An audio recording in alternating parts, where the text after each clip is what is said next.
Hi, welcome to the Speeding Bulletin. My name is Steve Younis from supermanhomepage.com. This is all the Superman related news there was for the week November 6th to November 12th, 2009. In movie news, Steve Johnson, who's a special makeup effects artist who worked on the never-made Tim Burton Superman Lives film in the late 1990s, recently started his own YouTube channel showcasing a treasure chest of archival footage showing many of the films he has worked on over a 30-year career. At the end of his introductory film clip, there's a very brief snippet of a Superman S chest symbol lighting up. In TV news, Peter McDermott has updated our Smallville episode guide with his summary of the most recent Season 9 episode, Candor, while Neal Bailey and Douglas Trumbull have written their reviews for the same episode. With their roles reversing this week, Neal gave it a 4.5 out of 5, while Doug only gave it a 2 out of 5. The 8th episode of Season 9 of Smallville is scheduled to air in the US at 8 PM on Friday, November 13th.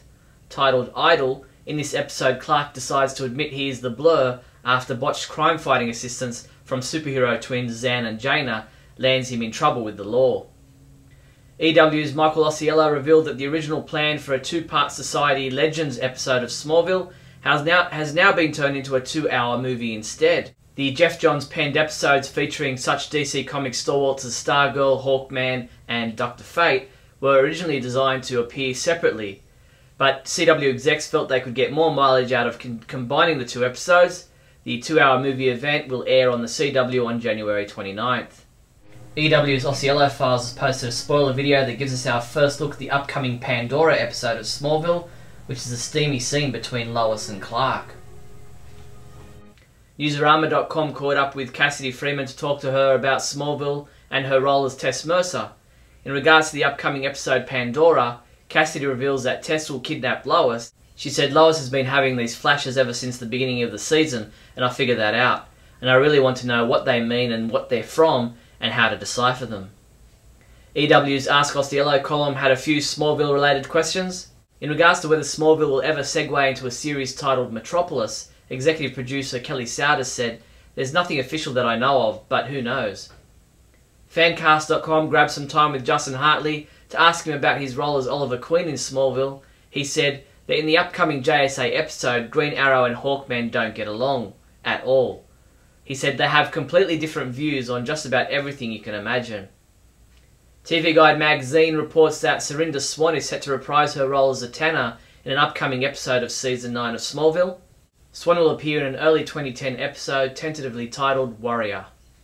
Laura Vandervoort appeared on Attack of the Show and spoke about her new TV series V, and also mentioned wanting to come back to play Supergirl for Smallville. TV Guide magazine's 2009 Hot List included Clark's trenchcoat costume from Season 9 of Smallville as their hot suit of the year. You can check out all the other 2009 Hot List selections at the TV Guide magazine's photo gallery. Warner Home Video has released 11 images and posted 2 video clips on YouTube to help promote the November 24th release of Superman the Complete Animated Series on DVD. Superman homepage reviewer James Lance continues reviewing episodes of the 1950s Adventures of Superman TV series. Check out his review of The Runaway Robot, in which inventor Horatio Hinkle inadvertently causes trouble with his robot Hero, which is used for robberies. There was just one Superman comic book to review this past week, and that was Superman World of New Krypton number 9, which was reviewed by Ralph Silver, who said, "This was another interesting and enjoyable installment in what has been an outstanding series," and he gave it a 5 out of 5 rating. Superman comic books shipping this week from November 11th include Action Comics number 883, Supergirl Who is Superwoman trade paperback, Absolute Justice hardcover, and Superman Red Sun Deluxe Edition hardcover. An Illinois tourist attraction grant in the amount of $29,550 US has been awarded to the Metropolis Chamber of Commerce for the Noel Neal Statue Project that will give visitors yet another attraction to see while visiting Metropolis.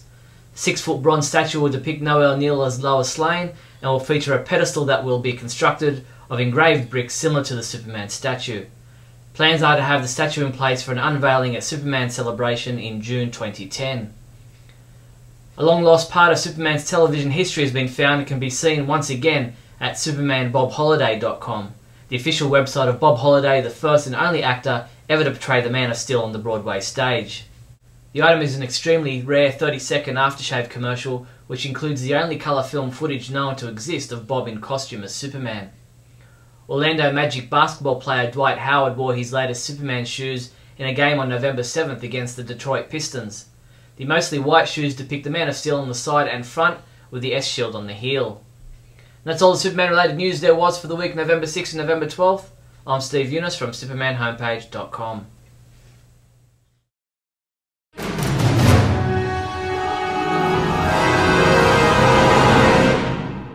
Welcome to another Younis edition of the Bailey Planet. Neal should be back next week, so you only have to put up with me for one more week. I want to talk about kryptonite on Smallville. Kryptonite is, as we know, the radioactive remains of the planet Krypton that came to Earth as meteor rocks. So kryptonite shouldn't exist on Krypton. Yet we see Jor-El using blue kryptonite to infuse the DNA or the clones or whatever it was of the Kandorians that were sent to Earth so that they didn't have powers. But how can he use kryptonite on Krypton? It didn't exist. It's supposed to only exist after the planet has exploded. It's supposed to be a production of the cataclysmic events that pulled Krypton apart. Yet they're using it on Krypton. Go figure.